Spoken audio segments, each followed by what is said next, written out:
YouTube をご覧の皆さん、三ツ矢です。今回もよろしくお願いします。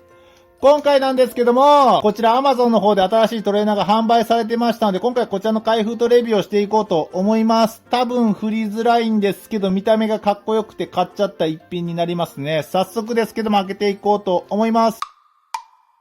はい、こんな感じになってますね。箱がべちゃっと潰れちゃってますけども、気にせず開けていきます。今回こちらは結構見た目がかっこよくて買いました。多分振りづらいのは間違いないんですけど、見た目がかっこいいバタフライナイフをすぐ買ってしまうという自分の癖でつい買ってしまいましたけども、今回購入したのはこちらになっています。こんな感じの、段と言ったらいいでしょう。ドクロ調のバタフライナイフになっていますね。今回こちらのレビューをしていこうと思います。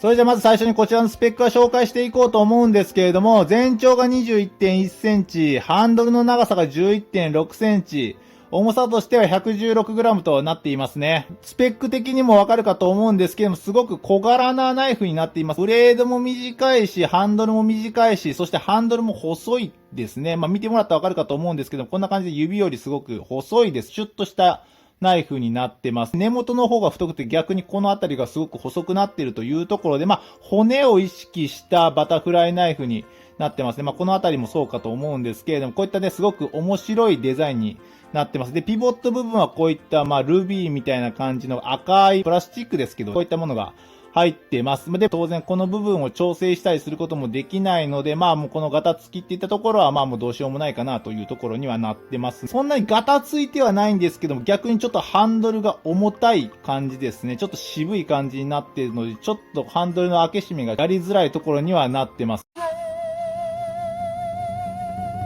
一点すごく気になっているのはこのブレードですね。かっこいいんですけど、このよく見てもらったらわかるかと思うんですけど、このあたり刃がついてそうに見えるんですよね。開けた時に一瞬、と思ったんですけど、いわゆるよくあるね、こういう刃がついてそうに見えて実は切れないよっていうパターンのやつかなと思ってたんですけど、よくよく見れば見るほどこれ刃ついてんじゃないというふうに思ってるんですけど、普通に、これ、もしかして刃ついてるかもしれないですね。ちょっとこの、ゴミ切ってみましょうか。めっちゃ切れるやばやばめっちゃ切れるやんやばどういうこと？これトレーナーじゃないの？思いっきり、普通にバリバリ切れますやん。どういうこと？これトレーナーじゃなかったっけ？ちょっと Amazon の方見てきます。普通に Amazon の方にはですね、安全、話、模擬バーとかっていう風に歌い文句で、よくあるやつですね、が書いてたんですけど、バッチリ思いっきりこれでもかっていうぐらい刃がついてますね。ちょっと試しに切ってみましょうか。さっきね、ゴミ切った時に思いっきり切れたんで切れないわけがないんですけど、こんな感じで、なかなか鋭利な感じで普通に切れますね。はい。こんな感じで先端も思いっきり刺さるんで、思いっきり普通のナイフですね、これ。はい。全然トレーナーではないです。あっぶなマジでこれ。普通にいつもの感じで、使いづらいけどトレーナーだから面白そうかなと思って、ちょっと遊んでみようかなっていう風な思いで買ったんですけど、これ刃がついてるんだったらちょっと怖くて触れないですね。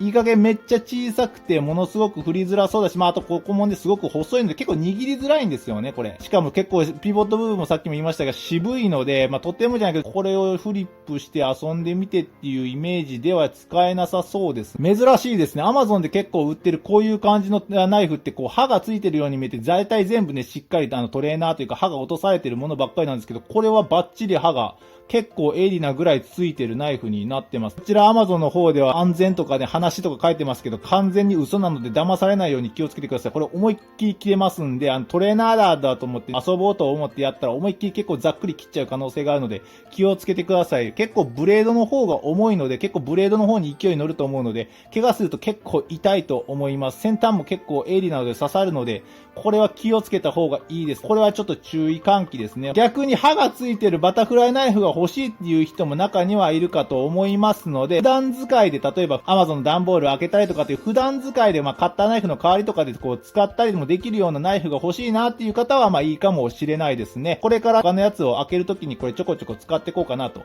思います。見た目はなかなか写真通りという感じでかっこよくていい感じです。フリップをしたいっていう方はこれ絶対買わない方がいいです。あくまで普段使い用のカッターナイフの代わりとかで使うような、いわゆる刃がついてるナイフも1本欲しいな、こういう見た目のかっこいいナイフが1本欲しいなっていう方は買ったらいいとは思います。びっくりしました。危なくこれで怪我するところでしたね。皆さん注意しましょう。はい、いかがだったでしょうか。今回ですね、こちらのドクロナイフ購入していったんですけれども、トレーナーではない普通のナイフだったということで、ハプニングがあったんですけれども、普段使い用のナイフとしてはいいかと思いますのでね、気になる方は概要欄の方に URL 貼っておきますのでね、チェックしてみてもらったらなと思いますね。はい、それじゃあ今回ですね、こんなところで終わろうと思います。ご視聴ありがとうございました。また次回よろしくお願いします。それでは、